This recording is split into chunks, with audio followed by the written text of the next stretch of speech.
Hello and a very warm welcome to this latest edition of Talking Germany, the show where we do just that. And my guest today is a man who is a novelist and author, a political commentator and a newspaper man, both as a publisher and an editor. And here he is in person, Rafael Seligman. Thank you very much for joining us here today on Talking Germany. Excellent. Wonderful to have you here. Now, Rafael Seligman, who is much more than the sum of all those many parts that I just mentioned, is also one of the most familiar and thoughtful figures in the resurgence of Germany's Jewish community. So I think it's going to be very interesting to hear what he has to say. Rafael Seligman, when I look at your career and the things I've listed, all the various different things you've done down the years and the things you do at present, I have a very strong sense that you are a man with a mission. Is that how you see yourself? I would say a man with a melody. A man with a melody? Yes, a melody. A mission sounds so very serious. Yeah. And, I love to laugh sometimes. Mm-hmm. And the melody, in my mind, is the Jewish-German relationship shouldn't have been stopped in Auschwitz. Mm-hmm. It should continue, because if you look on history, and I studied history, mm-hmm. We have a continuous history of Jewish-German relations for 1,700 years. Not like in England or in Ireland or in Portugal or in Spain, where it was cut mm-hmm. Once in a time because there were centralized monarchies. Mm-hmm. In Germany it was split. There was a German emperor, but if you... There were lots of principalities. Yes, mm-hmm. and dukedom and whatever.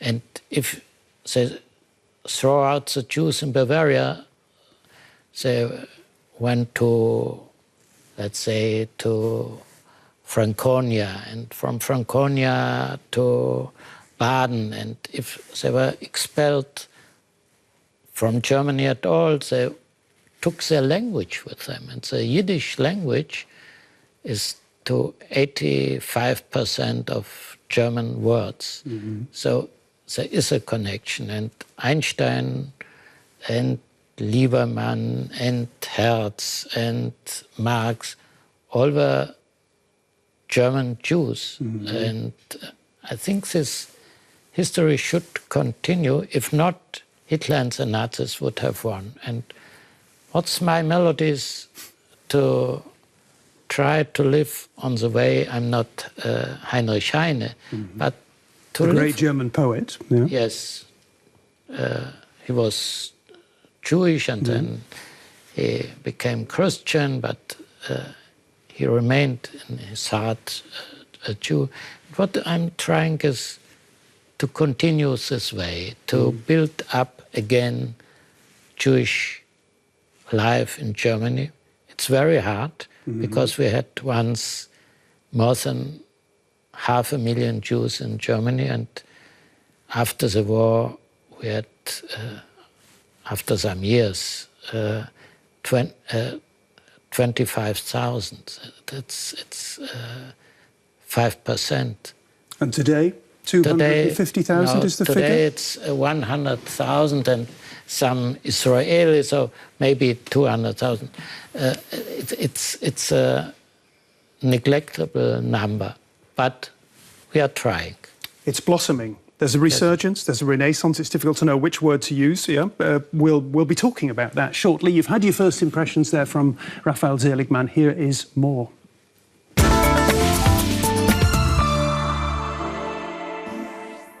Rafael Seligman, a lot to talk about there. Let's go back to your very early days. What can you remember as being a youngster in the very young state of Israel? I remember our family, my parents, mm-hmm. and I remember interesting the winters, the winters which were cold because we didn't have any heat, mm-hmm. and central heating and any air conditioning. But I loved it to walk out and to enjoy the sun, and I loved it to look on the clouds and to watch them. Yeah. That were my first. When you were a youngster, still living in Israel, did you have any sense that you had been caught up and tossed about by terrible forces of history, that you were living in times that were not necessarily normal times? I didn't know if normal times or not, but I felt that my mother was very sad. As a child, you don't have psychological expressions, but I felt she was sad because her brother and her sister were murdered by the Nazis. And she, all the time when I was only child, and all times when she played with me and she was together with me, told about her brother, and she loved him and he was murdered, and that I felt that was something. Could you understand what she was saying? Of course. No problem. I mean, you were 7, 8, 9 years old at the time. Even with 5 years, you understand if one says, my brother was killed and he was murdered. And they had been killed by the Nazis. Yes. They had been killed in Nazi Germany. Yes. And then one day your parents come along to you and say, that's where we're going to go and live now. We're going back to Germany. What on earth did you think? That was not the case. My father said, we will move to Germany. And my mother said, impossible. No way. No way that are all Nazis and murderers, and they're still murderers. And my father said, you will see Germany will be nice. And I saw at the end they didn't have any other alternative, and they returned because of economical Your father didn't have work. Yes. Mm-hmm. And he came back to Germany. The family came back to Germany. Did they regret that decision? Your mother possibly yes, your father maybe no. My father never regretted. My mother complained that it was a mistake and so on, but in the age of 60, they had their pensions, and they could have returned to Israel, and they didn't do it, because Germany was familiar to them. The language, the climate, the forests. In Israel, they lacked the forests. The culture, the society, and my mother continued to hate anti-Semites, and sometimes she said, all the Germans are anti-Semites and they hate Jews. When you talk about that, when you talk about anti-Semitism in Germany at the time, we're talking about the Germany of the 1950s, the 1960s. This was the Germany you grew up in, and there were still traces of the pre-war Germany. What kind of impact did that have on your young life? First of all, in Israel, in the school, we were never beaten. And here in Germany, when you came in the end of the 50s, the teachers beat you. The teachers? The teachers. And it was a very tense culture. And of course, no teacher would say, you Jew. But when I had other pupils, and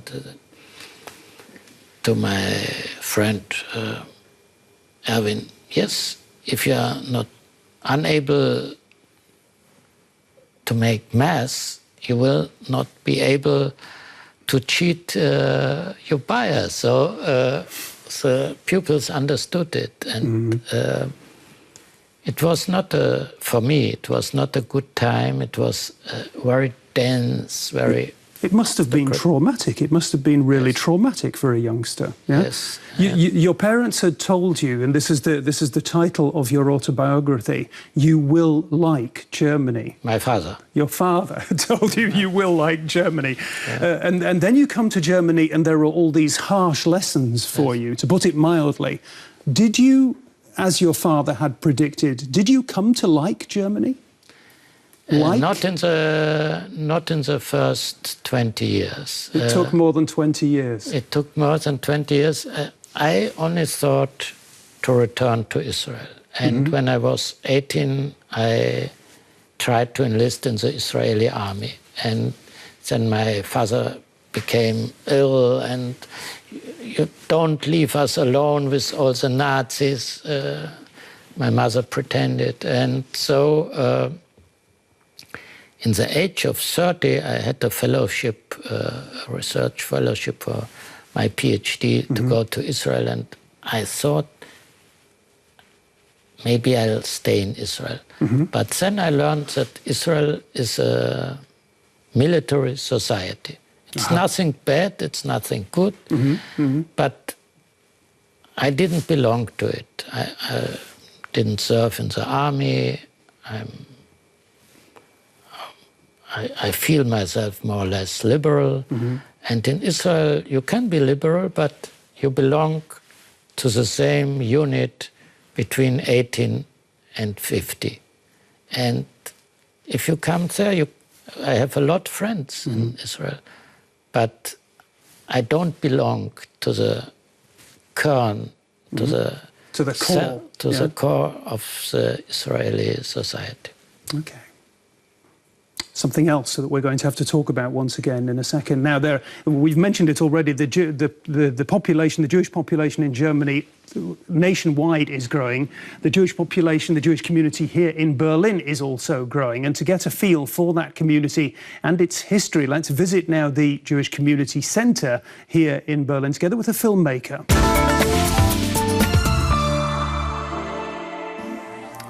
Very interesting. Germany's Jewish community is growing. Berlin's Jewish community is growing. They're both very mixed communities. Tell me about people's hopes and fears for the future.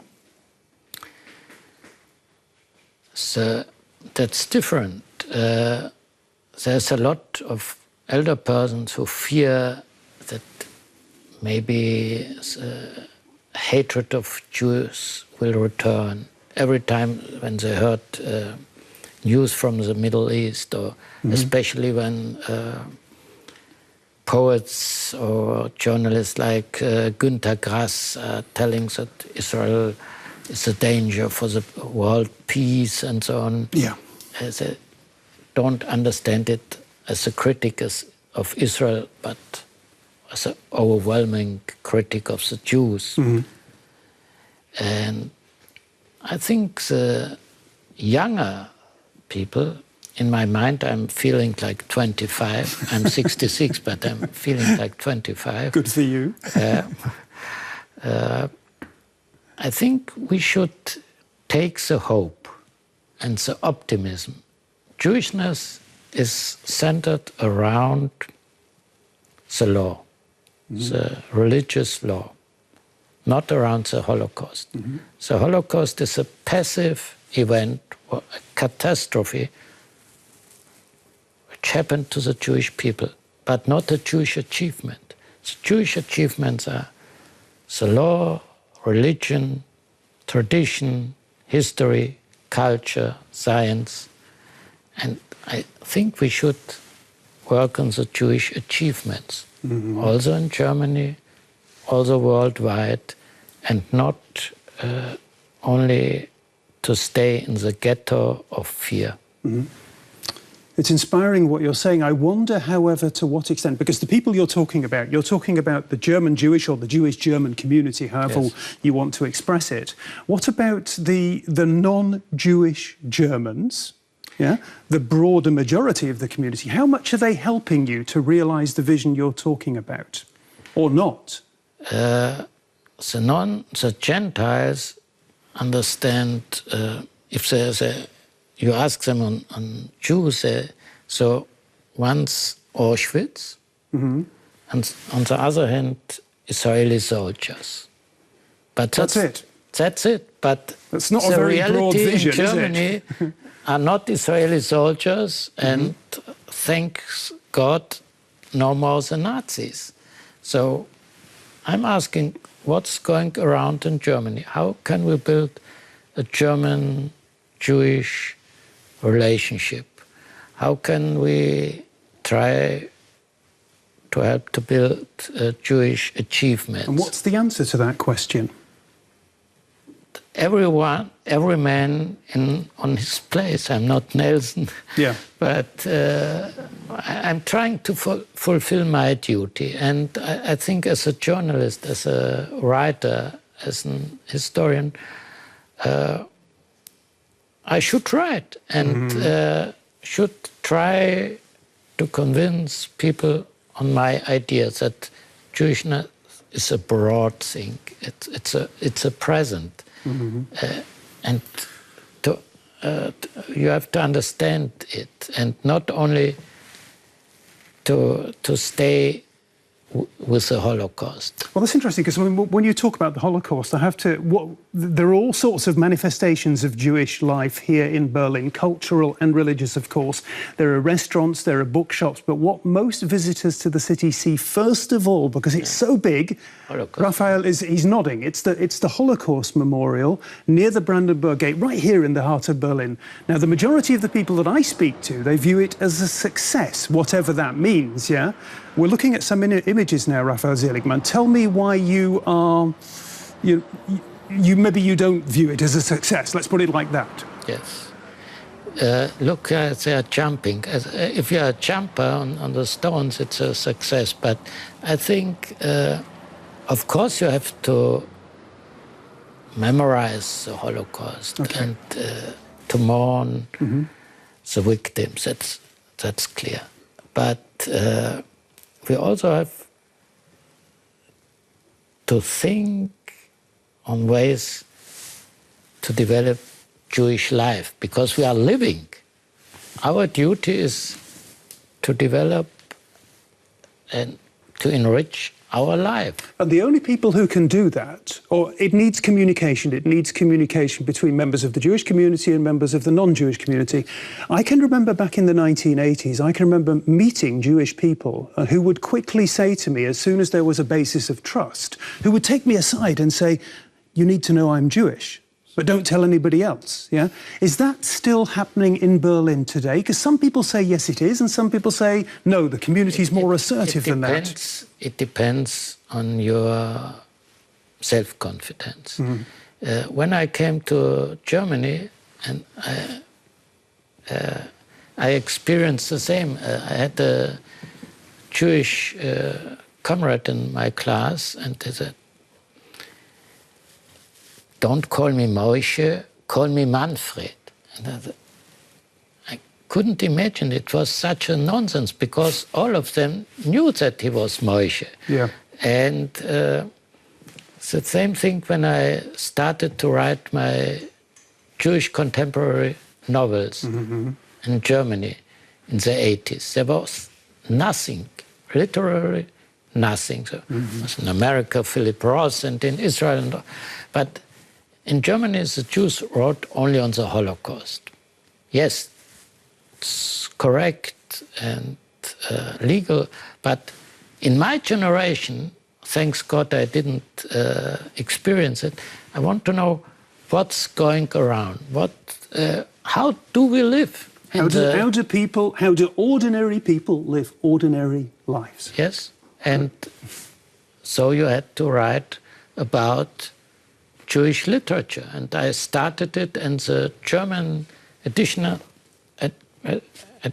houses feared, oh, it's too dangerous. And I sometimes in one novel I write, Germans, the Jews, oh, it would cause anti-Semitism. No, that's normality. It's normal. So that's one contribution you've been making to this broader debate. And as we've seen, another way that Rafael Seligman is shaping the debate in the Jewish community here in Germany and internationally is through the Jewish Voice from Germany. It's a quarterly newspaper that is very much his own creation. It's been on the market since the beginning of last year, a market, of course, that is facing a highly uncertain future, that is the print media.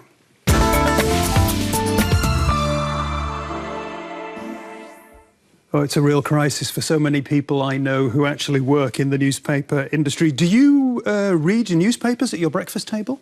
Yeah, of course. Of course? Of Well, course. many people don't, yeah. German, international?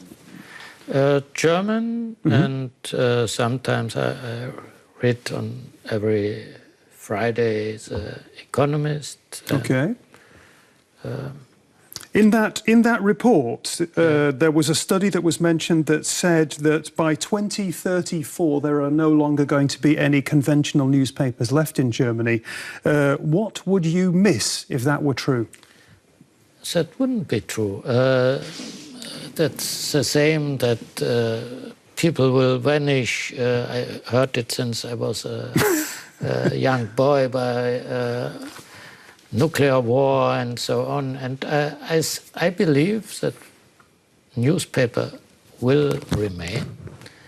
I don't know if, I'm sure that not in the number we have today. And I believe that most newspapers will not be to pay. There'll be free newspapers. There will be free newspapers, as you have it in Zurich, in New York, in Tel Aviv, in Israel. It's the biggest newspaper papers for free. Yeah. And I think that is the way. So, for example, to finance yourself, but by yeah, but that's all well and good. You've got, I mean, this is Rafael Seligmann's newspaper, The Jewish Voice from Germany. I've got the German edition. He's holding up the English language edition across there. Yeah, and you've just been showing me there are huge ads in here. Yeah, how come you have got those big ads in your newspaper and the newspaper that the papers that many people I know here in Berlin work for don't? Their advertising revenue is trickling away. There are two reasons. First of all, we are on the market only every 3 months. Yeah. To bring it day by day, it's a very hard thing. And the second thing is you have really to work very hard. And I looked on some newspapers that the people, as in the moment you have a job, you have your secretary, you have your car, you have your money every month, you don't work hard enough. It's a really so what you're saying is that people at other publications are a little bit comfortable, a little bit set in their ways, and Rafael Seligman is better at acquiring advertising. Yeah, I have to do it because I don't have any publishing house behind. Okay, in this edition, I mean, you're not just good at acquiring advertising, you're also very good at acquiring interview partners, because you got Angela Merkel to come along and speak to you. Yeah, at a very busy time during election time here in Germany. Yeah, national elections recently. The big interview with Angela Merkel, yeah? Why did she come and speak to such a relatively small publication? Look, we are in the whole world. We have, with these newspapers, 50,000 copies, but around the world, every member of Congress, every member of the House of Lords, House of Commons in Great Britain. They're all reading it. They all get it. And really? If they're reading it, so the biggest money we are spending is for mailing. Yeah. That's a lot of money. So I think you can't publish a newspaper today like 80 years ago. You have to look for new ways, for new articles, and then maybe you have success.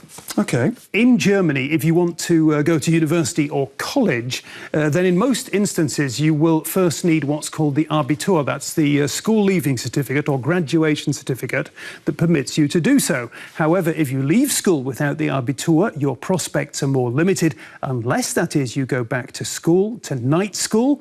It's a tough option, as we see now.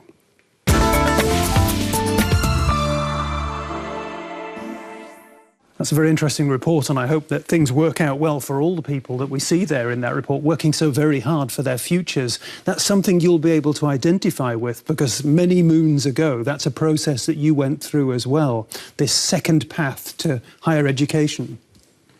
Yes, I felt that my friends, some of my friends, which stood in the high school, learned much more than I understood, and then I met my old girlfriend, and she said, "What? You're making apprenticeship, not studying?" It was. I felt so bad, and next day I enlisted